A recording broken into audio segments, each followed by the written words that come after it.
Hi, this is your old Uncle Fum on Fum's Forts, and today we're going to visit Fort Roberdeau in central Pennsylvania.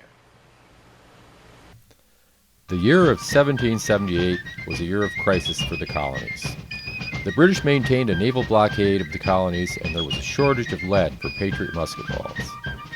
On February 28th of 1778, Major General John Armstrong penned a note to Thomas Wharton, Jr., the President of Pennsylvania, stating, "There appears to be a scarcity of the very important article of lead." He continued by stating that he knew of a region famous for its lead deposits in the wilds of Pennsylvania's Allegheny Mountains. Following Armstrong's recommendation, on March 18, 1778, Pennsylvania congressional delegate Daniel Roberdeau, a Philadelphia merchant and militia officer, initially petitioned the state assembly for the undisputed title to the lands in the Sinking Spring Valley.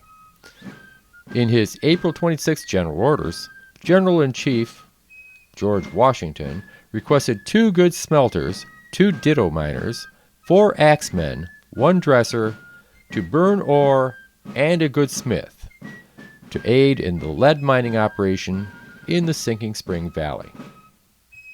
Arriving at Sinking Spring, General Roberdeau reported success in finding good quantities of lead ore. A site was located for a smelting furnace, and plans were made to build a fort to protect the workers in the lead mining operation, as well as the local patriots. Because the limestone bedrock was just below the surface, it was not possible to dig post holes and set logs in a palisade fashion. So it was decided that the fort would be made by laying the timbers horizontally, cabin style. The fort was built to include 48 small cabins, 12 on each side, as well as a furnace and chimney for iron smelting. The area had many Tories and Native Americans who were opposed to the Patriots and threatened the works and the settlers with attack. To defend against the attacks, General Roberdeau gathered 40 militia rangers from Bedford and 10 Continental Army Rangers, but after a short time, only 7 of the Rangers remained. There were never enough miners or smelters for efficient operation due to the remote and harsh nature of the area, prompting General Roberdeau to petition for English and German prisoners with knowledge of lead mining and smelting to be sent to the fort. Despite difficulties, the lead mining and smelting operation at Fort Roberdeau did provide a sufficient quantity of lead to the Continental Army for them to maintain their war effort. As the existence of the mining operation became known, the conflict in the area increased, though Fort Roberdeau itself was never directly attacked. With the increased risk, it became more difficult to find sufficient workers willing to stay at the location. By the time operations were ending, an alliance had been formed with the French, who were able to provide the Continental forces with sufficient lead shot to maintain the war effort without the need for the mines at Fort Roberdeau. Within 2 years of its being built, the fort and mines were abandoned, leaving no traces other than some brickwork from the magazine and a flat stone floor from the furnace. In the 1930s, people in the local community found the remnants of the magazine and smelter and made a plan to rebuild the fort as a way to promote tourism and bring in revenue. The area was cleared and a concrete foundation for the walls of a small star fort was built. With the approach and onset of the Second World War, funding for the reconstruction project dried up and the reconstruction was abandoned. But as the bicentennial of the signing of the Declaration of Independence approached in 1976, the local community renewed its effort to reconstruct the fort. The land was cleared to find the foundations laid in the 1930s, and at the opening in 1976, the fort had been rebuilt with horizontal timber walls laid on a concrete foundation in the shape of a standard star fortress with corner bastions containing 5 small cabins, a powder magazine, a forge, and a small lead smelter. Since opening, the fort has been a valuable site for living history experiences. However, the present reconstruction from 1976 does not appear like the fort shown in a drawing of the fort published in the Columbian magazine in December of 1778, while the fort was still in operation. It is likely that the description of the fort as being constructed cabin fashion indicates construction similar to that of Boonesboro in Kentucky, completed in the same year. Drawings of the fort at Boonesboro show that the fort was built by connecting the cabins by building walls to block passage between them so that the cabins were actually part of the wall. The current reconstruction of Fort Roberdeau is also considerably smaller than the historic fort would have had to be in order to hold the 48 cabins that are supposedly included in its construction.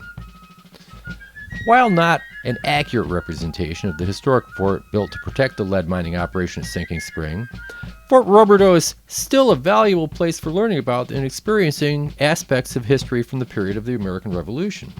The various aspects of the colonial frontier life shown in each of the cabins within the fort are good representations of general life in the period, even if not completely accurate for that specific location. The officers' quarters are comfortable, spacious, and warm. The room has chairs, benches, and a rope bed, and pegs for hanging up clothing and equipment.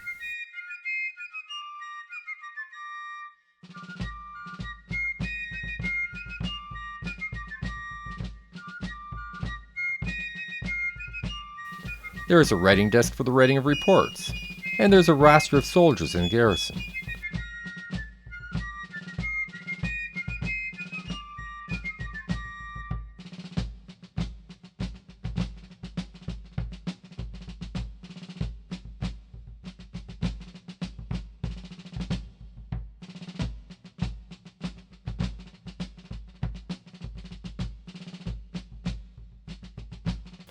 Lighting is provided by candles on the wall, and the table is well set.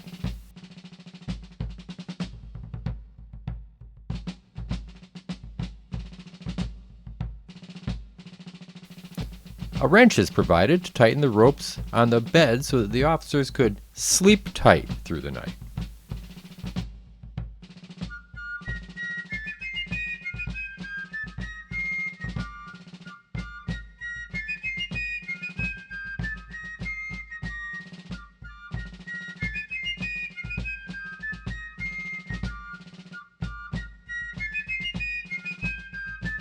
In the storeroom, we find many goods are stored in barrels or kegs, while some dry goods are in sacks on shelves. Smoked meats hang from the rafters.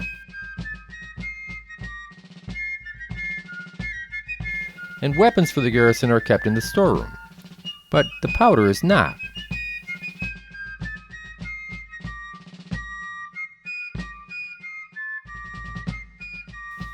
A simple hearth provides heat and light for the barracks. Soldiers sleep on simple wooden bunks. Hooks are provided for the hanging up of clothing or gear, and furnishings in the barracks are simple and sparse.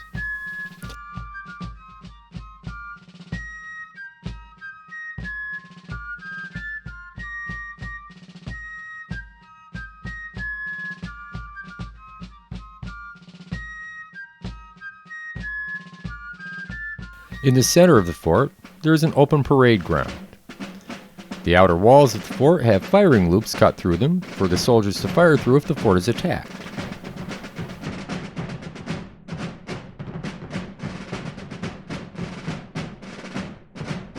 The magazine is built of brick and covered with earth to protect the powder and to prevent a catastrophic explosion if it's struck in battle. The entrance has a 90-degree turn. The chamber for powder storage is cool and dark with no candles or flames. There is only one entry and one exit.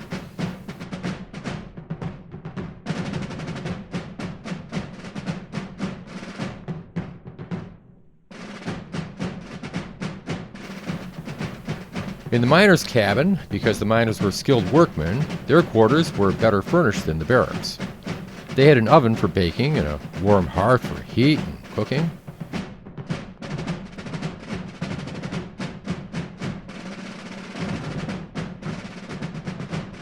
Their table was well furnished. The tools of their trade were hung on pegs on the wall. Above, a small loft was available by the use of a ladder stored in the rafters. Metalwork was done by a smith in the forge. There were carving benches to hold wood being carved. There was a grinding wheel. And there was a large bellows to provide air for the forge. A simple demonstration smelter next to the forge has a ramp for loading wood, charcoal, and ore at the top.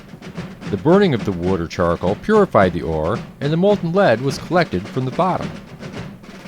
All in all, the reconstruction at Fort Roberdeau gives visitors a good understanding of conditions for those living in a frontier fort in the American Revolutionary War, and it tells the story of contributions made to the war effort by those living on the frontier, despite the inaccuracies in portraying the specific fort built by Daniel Roberdeau in 1778. The representatives of the interpretive staff are well acquainted with the differences between what was reconstructed and what was present in the historical fort, and discuss what is and is not authentic about Fort Roberdeau openly and honestly. So if you are traveling through the area, Fort Roberdeau is well worth your visit. Thank you. Have a good day.